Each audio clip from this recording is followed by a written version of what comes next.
Welcome back to another episode of the Menswear Style Podcast. I'm your host, Pete Brooker, and today on the show, I have the co-founder of Helicon Watches, Jonathan Bordell.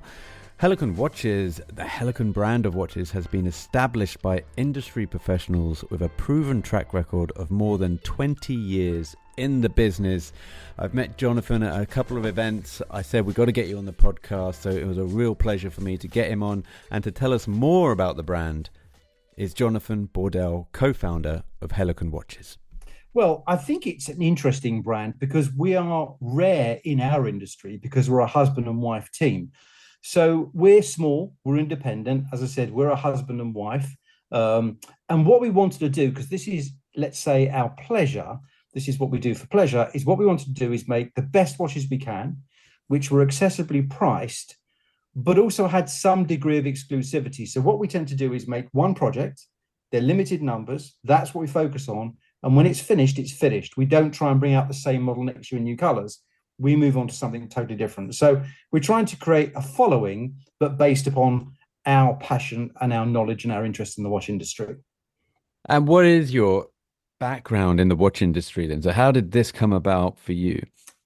Well, both Daniel and I have about 20 years experience in the industry. It began as a passion, and it began as our enthusiasm really making us knock on doors literally all over the world. So Danielle's background is in design. So she started her career actually in movie poster design. So you will have seen some of her work on movie posters.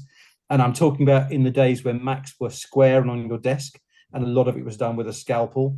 And my background was sales and marketing. So we both were working in the industry as freelancers for other people. So we had the knowledge of brands, of design, of manufacturing, of sales and marketing. And after about 20 years in the industry, we wanted to do it for ourselves, really, but do it in a way that we felt we could offer what bigger brands can't, which is great quality, really fun, creative design, and exclusive and limited numbers. So as I said, we are brave enough to say, this is what we're doing this season, and then we finish it. And so that's the design standpoint. You guys are coming at it from a design perspective. Would you say these watches are design-led above all else? I always think we wear a watch the same way as we wear beautiful clothes. We're not wearing them necessarily these days for functionality, but they are part of our expression of being. They're what we enjoy. And I always say to people, if I reached out of this screen and put my hand around your wrist, it's a very personal space when you put something around your wrist. Your pulse is going very close to the surface of the skin. So you feel you're wearing a watch as well as using it as an instrument for telling time. So we're working on creativity design, but also great quality. So we always say that, yeah, the watch looks beautiful, but we want you to know you're wearing it. We want you to feel the wearing of the watch. Just as I said, like a beautiful jacket, like a fine shirt, that pair of jeans that you love because you know they fit. Mm. And so how does it work? You guys, you've got the design background, but what about the manufacturing, the watch background itself? How are you bringing that component, pardon the pun, and meeting that with the design that you guys, the experience that you guys have in that field? Well, we've always worked as consultants within the industry for many years. So we still today consult for other brands. And I'm talking about quite big brands that are out in the industry. So Danielle is always designing. She's always speaking to manufacturing processes in other brands. I'm always liaising with component manufacturers anyway, because we'll be putting projects together that could be 2,500, 3,500, 5,000 watches.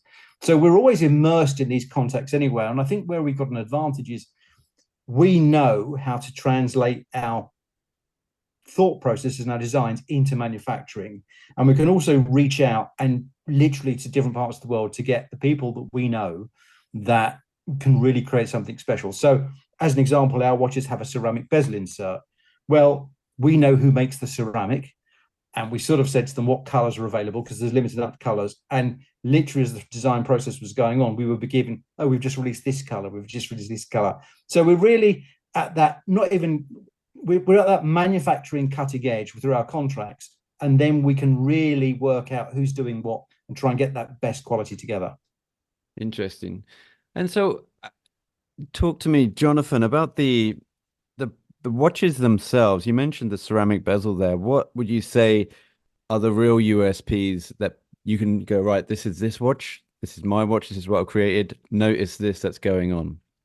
Yeah, well, I think what we've tried to achieve is, first of all, we want a watch that's that's an everyday wearing watch. Our watches are accessibly priced. We want you to wear them every day.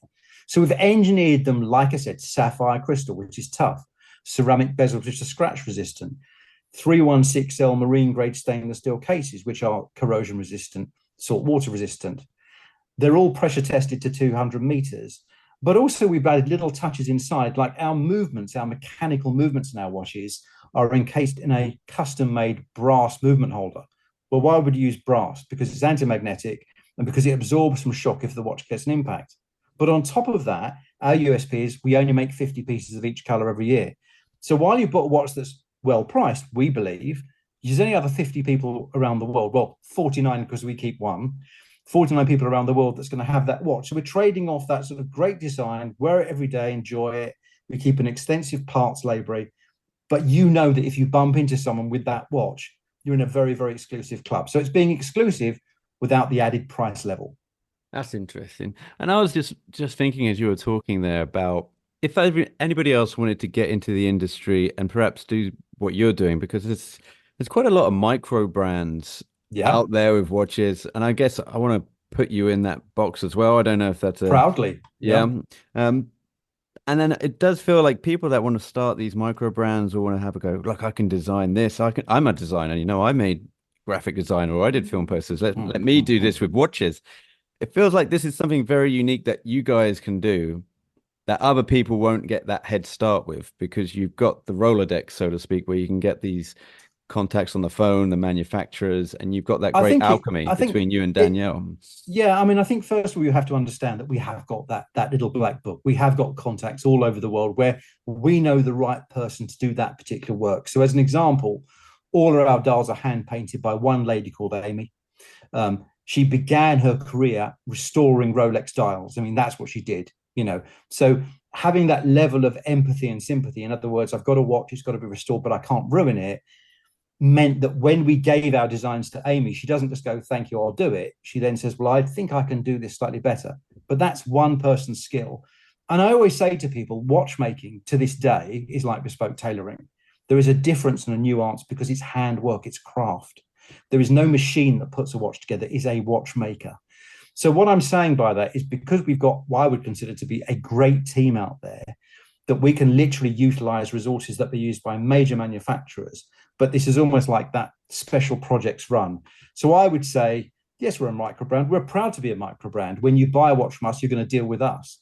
But on top of that, we can do things like custom make the cases, custom make the crystals, use our own formulation of Luminova.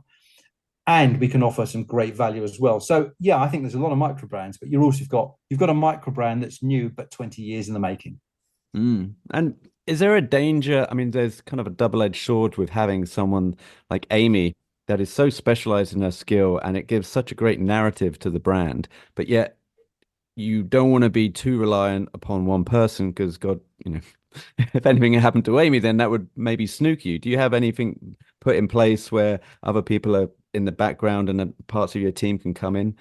Yeah, we've got other people we deal with. I mean, we are relying on her for this series of watches, but I think the point is that the other thing is when I say we make a series of runs, the next watch will not be anything like this. We are trying to have our special projects in such a way that it's almost like a new collection. This is the direction we're going in now.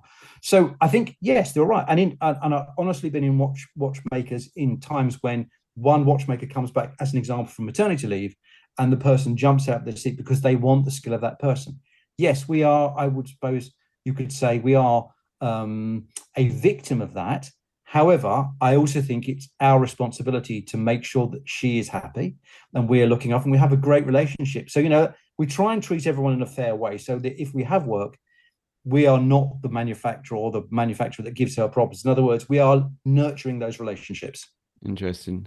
And so with regards to the limited runs and the sales, how does it work in terms of stock? So I'm curious, if you have like a limited run of 50, do you go, right, we're just down to the last 10, 5 now. Now we start putting the steps in place to get a new run together.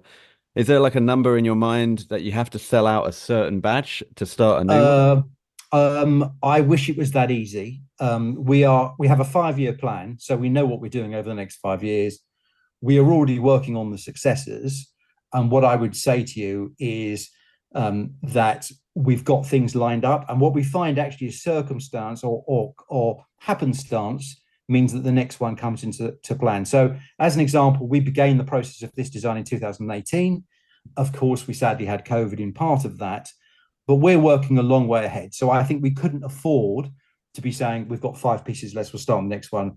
The design, the engineering, the supply chain, if you like, is all being processed now. And we like to be, if not in stock of everything when we launch it, we like to be very close so we can actually say, well, we're pretty certain when the delivery is going to be. Right. So we're way ahead of that, if that makes sense. And also, we're also talking to our suppliers, and I'll be visiting them in a couple of months, where we learn from them. When we walk into their workshops, into their manufacturers, we're saying, oh, that's interesting. How can we incorporate that? So as I said, we're sort of working 5 years ahead, and probably we're 2 years ahead of where we are now. And I think it's almost like a button. We're ready to push the button to go into production. But actually what's good is in that time, we can refine those ideas and designs. And then even there's more collaborative effect with the suppliers that we use, that we can actually work together and find something where actually that they've informed us as well as we've informed you. And therefore we're almost ahead of the game technologically. And because we're small, we're very nimble. I mean, we can put that into production in 90 days. So I think personally, that's the way we want it to be. Interesting. Yeah, like, I had this analogy a while back with the big brands are like the Titanics, that if you want to change something, you can't just shift a rudder and swing the boat round in under 2 minutes. It just takes time. But if you're a little dinghy or a tugboat, you can be a bit more dexterous with what you can do with the decision making effectively for the brand. Yeah, you can move quicker when you need to.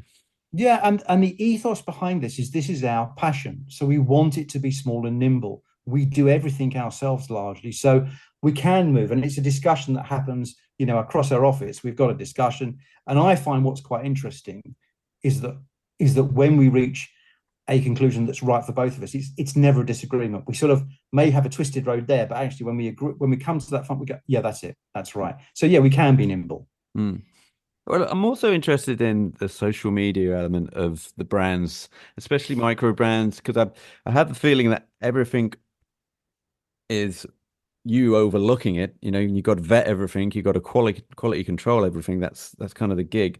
But then with social media, you have like the guy take the photos. We must have the best pictures, and then that one will make the social post, that will make the Facebook post. You don't, or do you have a very everyday feel about it, where if you have someone that just kind of takes a picture and it's not like the studio version of the picture, but it doesn't quite make the cut to go on the Instagram or whatever? What say you? The best thing that we can do is have people working with us.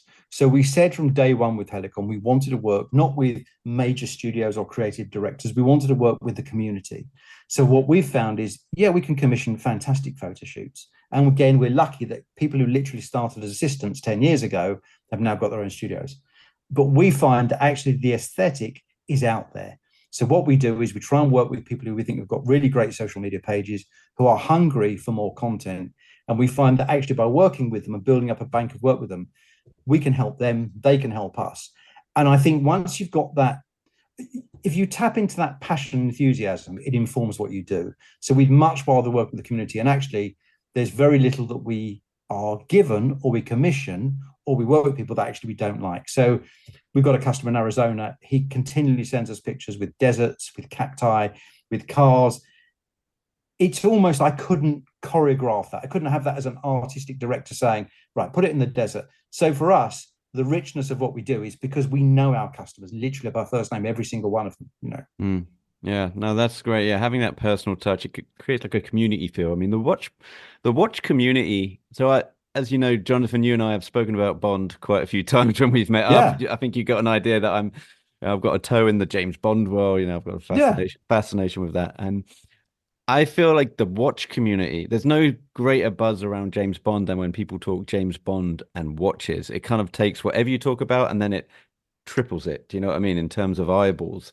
And do you find the watch community, how do you find the watch community, for example, to start with? Is it a place that you like being in? Is there different threads? Is there different channels that you watch? Talk me through that. I think it's really interesting how that's changed. And again, I'm going to throw this back at you to a degree. I think Bond has always been iconic. I think that the time they spent on certain elements of their films, I personally seen very few films of that era. So if you look at the era, I mean, I'm trying to think of the most recent Bond I watched, not recent as in movie, but where it was Scaramanga. And James Bond rolls his Rolex up, and you see the Rolex, and it's battered. It's not a nice shiny, but it's a battered Rolex. It looks like he's been on service with it. Now, first of all, I think it's a time on screen. It gets a lot of time. I think, secondly, in that era, I would imagine that brand weren't paying for that appearance. That was just the watch they chose. But I think the fact that they directed that in such a way that his Rolex was quite used and worn meant the thought process was there and very interesting. Mm. I think the community is hungry for, I'm going to use a horrible word, content, but I'm going to say passion. I think that the way people live with their watches, the way they show their watches, and the way that their watches inform their lives is what's really interesting. And I always say to people, the watches are great, but the people who wear them are the really interesting story. So I think the community is really interesting. I think there's a lot of noise. I would say when we first started this business 20 years ago, it was totally different. I think it was real collectors and people who had an encyclopedic knowledge of each of these watches. But I think what's great is twofold. It's a younger audience now, far more of a female audience, far more of a female audience who are interested in these watches and how they wear them. And I think that's exploded in terms of the culture. And again, people like watches. And that's probably the same for Bond. I mean, Bond was really one thing. And now the Bond tome, if you like, is much wider with a much more varying interest in different areas and ages and then looks. And I think that's what I think is quite interesting.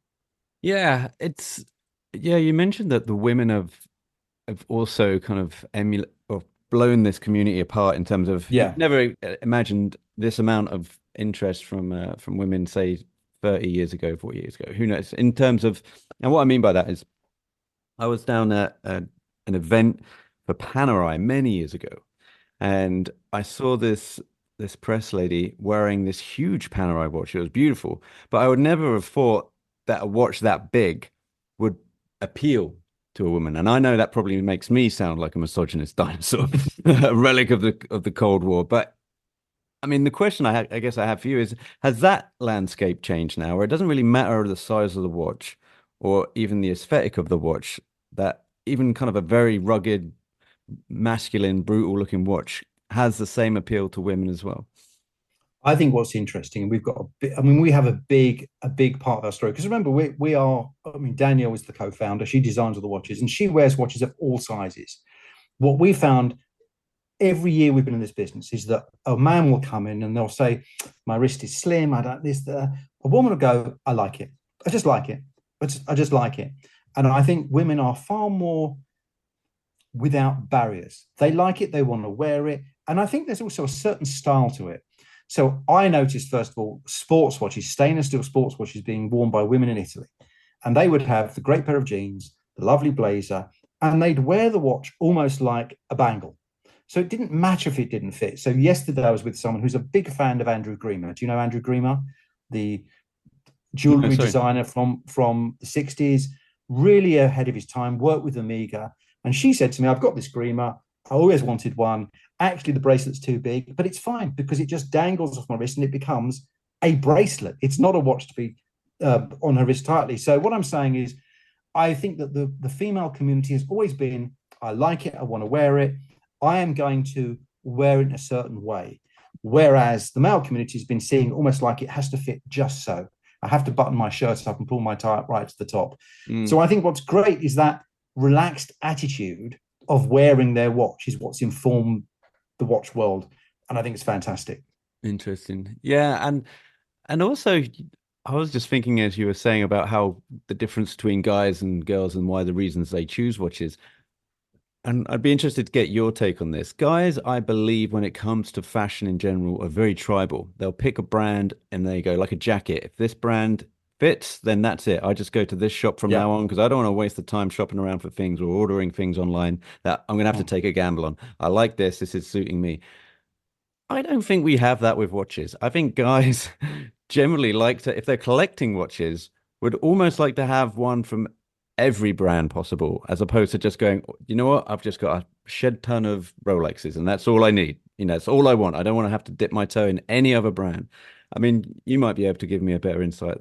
on that. Do you mean that they would have one brand, or they're much more egalitarian than that? I think they're much more diverse when they choose their watches. I think they go for multiple brands. Certainly the guys that I know. I'll tell you what I think it is. And I always use this analogy: shoes. So I have a picture of my grandfather. I should have dug it out for this podcast. And he's doing the gardening in his high-waisted trousers, his jacket. He's even got a tie on, a shirt and tie on to do the gardening. Today, we have more than one pair of shoes. You might have some brogues, you might have some boots, you might have some sneakers, you might have some, some Supergars, you might have all sorts of shoes. I think a watch is like that now. We have a different watch to sort a different mood. You have a dress watch, you have a sports watch, you have a vintage looking watch, you have a modern watch. And I think that's broadened out. So I think you're right. I think that the days of saying that's the only thing I buy has changed. But what we find is the education part of that, which is what I found when I was going to Grey Flannel and built up a relationship with those guys there, is people say, try this. And then I think once they're eased into that world, then they become much more comfortable. So yeah, I think again, it's really expanded. And I think, as I said, the analogy of shoes is the one I like. I have a certain watch for a certain occasion or a certain mood. Yeah, interesting. I mean, I think there's occasion wear, there's the everyday watch that I need, I'm flying on holiday, I'll be away for 2 weeks. I want to look at this watch for the next 2 weeks as opposed to any other couple of watches. So I think guys are locked in with that, but I don't see as much tribalism or tub thumping passionate, I must have this brand of watch, as opposed to, oh, that's okay, that's also a beautiful looking watch, I'll have that in my collection as well. I think there was that, but I think it's gone now. And I think also people play with their watches more. So even the things like the choice of strap for holiday matters now. So they might have a bracelet on the watch, but when they go away, like I'm wearing today, they put it on a silicone strap and start playing with the silicone strap. So I think people are much more open, but that's social media that's fed that. That's social media that's informed that they can now get approval from their peers by saying, hey, I've just done this. And generally, I find in the community that we work in, that the voices that go, don't like that, would never buy that, are actually drowned out by the people saying, hey, that looks cool. That's great. Good luck. Really enjoy that watch. And I think there's more positivity than negativity. Yeah. No, I 100% agree. And it was also just occurred to me as we were talking about micro brands that I think people that want to build a watch collection have much more of an opportunity buying like a Helicon watch that might be around 550 or I'm ballparking your watches, forgive me. But then they go, well, I'm not having to build a collection very slowly over time. I can get, depending on your wage bracket, I can get up to maybe 3 or 4 watches a year and then start building it. But as long as I'm keeping it between the 500 and the £1,000 mark, I now have an opportunity to build a beautiful watch collection and also have a really cool story about them, because not everybody is going to be here or have heard about various brands, and you get to be the one that introduces that to other people. You might be in a party or some social setting and you get to talk and evangelize about the brand that you discovered. It's almost like having that cool band that you know about in school, and then I guess as soon as everybody else starts liking it, you have to then move on to the next band, right? Yeah, but that was also, I mean, what's in the most thing that's really given us joy and pleasure is we've got people who collect our watches. Now, when we first started this, if someone bought a watch, that's amazing. That's a really big deal to us. But we've got people who own every single color we've made. We've got people who've bought again. And for us, that's interesting because, first of all, they know they've got a story with a beginning, middle, and end with our watches. Our collection will finish. So you're right, they can go to people and say, this is a great watch, I love it. And people say, well, I haven't heard of that brand. Well, they only make 50 watches a year. But they know that that's our inherent value. The second thing is that what we did, and we did a lot of research, and I mean research by being in the marketplace for bigger brands to work out what our watches should cost. Because we could manufacture this watch and make it 5 times the price. We just change the componentry. We start making in different areas. We make the movement more sophisticated. But that wasn't what people told us they wanted. What they wanted to do was have that discretionary buy where they said, I like it, I'm going to wear it, I'm going to enjoy it. And because we're direct, I mean, literally you buy a watch direct from the people who created it, we can offer tremendous value. So I think it works on all levels. But you're right, people evangelizing for us, it is the band that's cool that you knew. It is the band that like no one else quite gets, but you get. And what I find really interesting is I was talking about the other day, the bands that I was into at 15 or 16, I'm still into those bands. My love for them hasn't waned. In fact, it's almost returned because you know that when you mention those bands, people go, oh yeah, that was a really cool album. So I think you become almost part of a community that, again, has something interesting to say. Yeah. Well, Jonathan, I've loved our chat. You've had so many interesting things to say. I had a whole ream of Thank other you. things that I wanted to tap upon. I wanted to talk about London and watches and kind of this weird, I wouldn't call it a scourge, but it's interesting at the minute, the kind of watch crime that we have here in London. But I think maybe we'll put a pin in that. And the next time I see you down at Timothy's, I'd love to get into that with you. Yeah. But Yeah. also before I let you go, what's next for Helicon, and any pop-ups, any exhibitions? Can you talk about future plans for the brand? Yeah, absolutely. Well, look, this watch was actually designed with that scourge of crime in mind, because we've only got 50 of them. They're affordable. And actually, it's a watch you're comfortable wearing every day, because most people are interested in that, in doing such nefarious deeds. They're not interested in our watch, which is great. It's invisible. Yeah, we've got a lot of plans coming up. We are heading to the US. We've just done a show in Birmingham. We find when we meet people and do these shows, it's the best thing for us, really. So yeah, we'll have some events going on. We're going to the US in October, I believe. We'll be in Asia, I think, towards the end of the year. We've been invited to Canada next year. And again, we'll participate in British Watchmakers show. So the British Watchmakers show, which was March last year, we were sold out of tickets, I think 8 weeks before the actual show.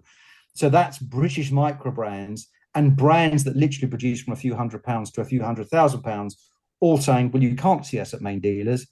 You want to meet the people that make the watch, come to this event. And there's a lot more, which is brilliant, collaborative work within the British watch industry now, where we're supporting each other, because that's the main thing we want to do, is we want to be able to be indigenous and support each other. That's interesting. Oh, okay, great. I didn't know that event existed. So yeah, I'm gonna Yeah, have to get on the waiting list for that. Yeah, no, 100%. Well, whereabouts in the US are you going to be in October? I'll be in the US. I know it's a big place. We're going to be in New York. Oh, okay, that's a shame. Well, not gonna bump into each other there. I just realized I do that thing that everyone does when they go, Pete, I'm in London. Let's go out for lunch. We're like, where in London are you? I'm like, oh, I'm out by Pinewood, or I'm in Lewisham. I'm like, okay, so you're still about 3 hours away. I know we're in London technically, but you're still, it's still a 3 hour schlep. But I've always said it's a small world, and it's amazing when paths cross again. And I always say to people, the watch industry is tiny. I mean, we are small, and even some of the bigger manufacturers know if you walked into their workshops, they're much smaller than you think, and everything is handmade. So I always say you never know where you're going to bump into people. So it's always worth asking. Always, 100%. Well, Jonathan, great talking to you. Heliconwatches.com, the place to go. We'll leave all the links in the show notes so you can find them there. And yeah, in the meantime, I'll let you go, and we'll maybe catch up together soon and have a beer. Absolutely. Look forward to it. Thank you, Peter.